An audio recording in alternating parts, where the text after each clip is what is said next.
Welcome to the Salmon Runs YouTube. Enjoy the video. You start by cutting power and verifying the circuit to avoid shocks, safety first. Once done, remove filters and bulbs so you can access screws and fasteners.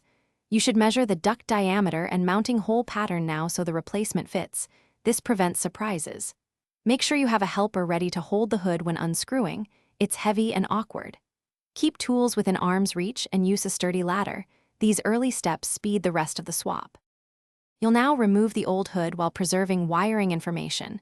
Take a clear photo and label wires before disconnecting so reassembly is simple.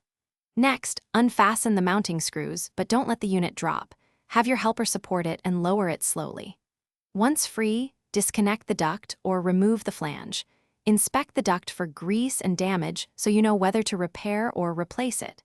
Make sure the new hood's adapter matches the duct. Modify the collar. Now position the new hood and lift it into place. Align mounting holes and start screws finger tight so you can adjust for level. Once level, fully tighten and reconnect the labeled wires. Ensure the ground is solid to prevent shocks. After sealing duct joints with foil tape, restore power at the breaker and test fan speeds, light, and any sensors. Listen for vibration and check for airflow at the roof or exterior hood. If noise or poor flow appears, recheck mounting tightness and duct seals as your troubleshooting step. Thanks for watching. Consider subscribing if we helped you.